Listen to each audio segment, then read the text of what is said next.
Doctor Zakir नायक cafe কি বললাম বুঝলেন इस घर में आग लगी है घर ही की चिराग से এই বাড়িতে আগুন লেগেছে অন্য কেউ লাগাতে আসেনি শ্যাম রাম চ্যাটার্জি ব্যানার্জি মুখোপাধ্যায় চট্টোপাধ্যায় এরা লাগাতে আসেনি লেগেছে কিছু নামধারী এই মুনাফিক মুসলমানদের কারণে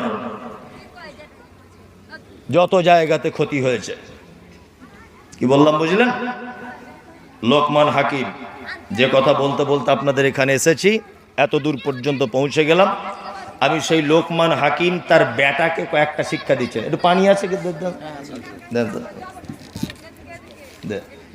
গরম লাগবে না ঠান্ডা দেন গরম পানি খেলে তৃপ্তি হয় না তাই না বিসমিল্লাহ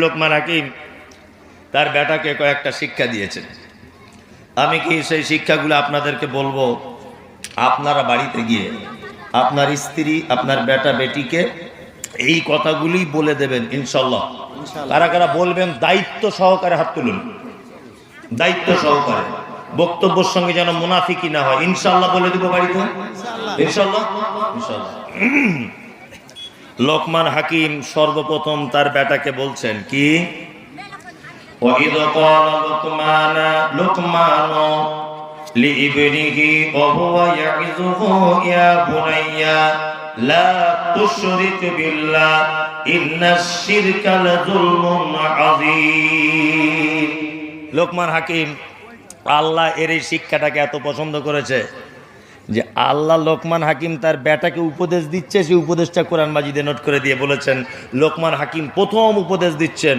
কি বেটা তোমাকে মেরে ফেলুক হত্যা করে দিক তোমাকে জ্বালিয়ে দিক পুড়িয়ে দিক তুমি কখনো যেন আল্লাহর সাথে কাউকে শরীক করে দিবে না তাই না আচ্ছা এইখানে একটা কথা আমি বলবো আর একটা ভিন্ন কথা এই কথাতে আপনাদের সঙ্গে আমার একমত নাও হতে পারে অনেক আলেমদের সঙ্গে নাও হতে পারে এক পবিত্র আল কোরআনে এসেছে ওয়াতাসিমু বিহাবলিল্লাহি জামিআন ওয়ালা তাফাররাকু তাই না আল্লাহ বলছে যে তোমরা আমার রশিটাকে অর্থাৎ আমার দ্বীনটাকে মজবুত করে ধরো তোমরা বিভিন্ন দলে বিভক্ত হয়ে যেও না এটা কোরআন মাজিদে আছে না নেই কিন্তু আমাদের দল আছে না নেই আছে হানাফি সাফি মালিকি হাম্বলি দেওবন্দি পাতচাপি গুটিয়াবি আজমিরি কাশ্মীরি ফারাইজি তবলিগি কত দল আছে আছে না আছে কিন্তু আল্লাহর ভাষা তোমরা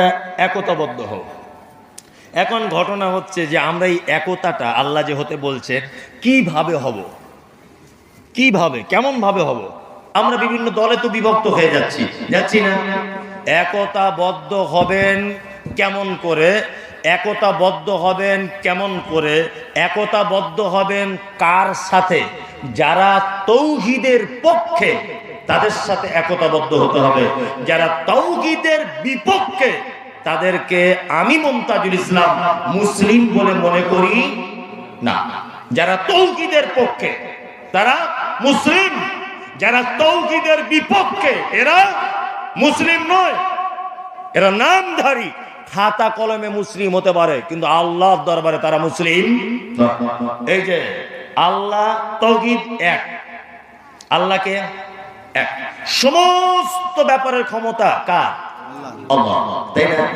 আল্লাহ ছাড়া অন্য কারো আর ক্ষমতা কিছু আছে নাই তো পৃথিবীর কিছু মানুষ আছে না যারা আল্লাহকে বাদ দিয়ে অন্য জনারও ক্ষমতা আছে বলে মনে করে তাই না এরা কি খাতা কলমে মুসলিম আল্লাহর দরবারে মুসলিম নয় এই যে ওয়াতাসিমু বিহাবলিল্লাহি জামিআন ওয়া লা তাফাররাকু অবশ্যই একতাবদ্ধ হতে হবে তৌহিদের মানদণ্ডে তৌহিদের পক্ষে যারা তাদের সঙ্গে আমরা একতাবদ্ধভাবে থাকব কিন্তু যারা মাজার পূজারি ঢোল বাজায় গাঁজা খায় মাজারে গিয়ে বসে থাকে 12 হাত পাগড়ি পরে হু হু হু এদের সাথে আমরা এক দল হতে যাব একদম ওরা কিসের মুসলিম হ্যাঁ বলছে অমুক মাযহাব অমুক জন আরে অমুক মাযহাব মানে সব যদি তোমার পীর সাহেব করবে, তা হযরত মুহাম্মদ সাল্লাল্লাহু আলাইহি সাল্লামকে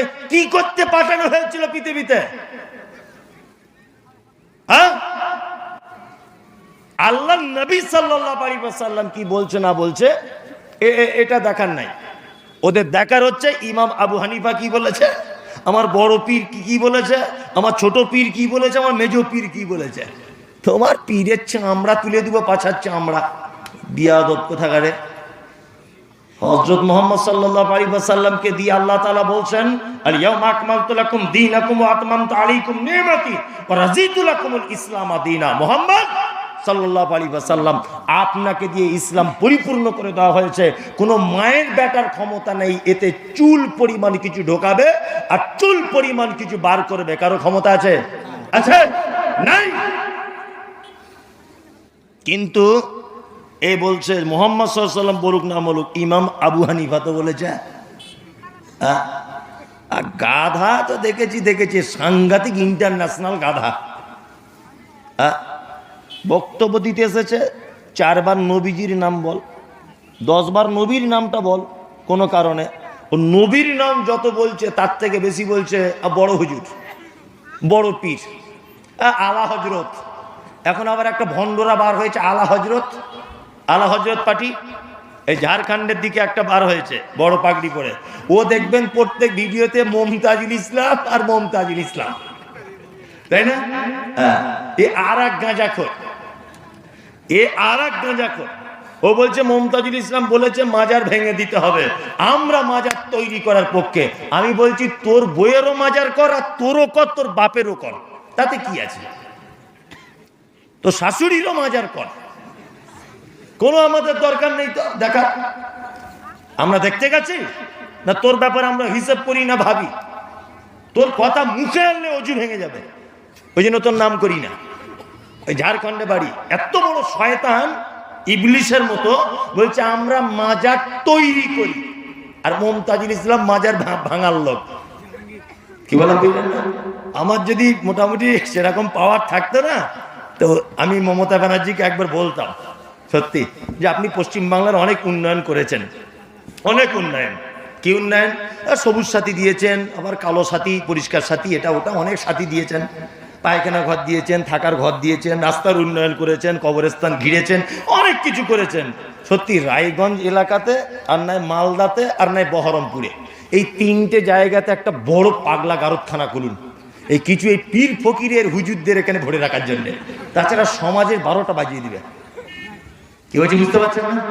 আমি মমতা ব্যানার্জিকে সত্যি যে কিভাবে খবরটা পাঠাবো, আমি তো নিচু লেভেলের লোক। তাছাড়া বলতাম একটা বড় এরিয়া জায়গা, ফাঁকা মাঠ দেখে একটা পাগলা গারদ করুন, আর এই আলা হজরত, এই পীর ফকির, এই বড় টুপি, এদেরকে এই পাগলা গারদ একটু ভরে রাখুন। মনে মনে আর কি ভাবি, আল্লাহ। আমি কোনো একটা জলসায় বলেছি যে মুসলমানের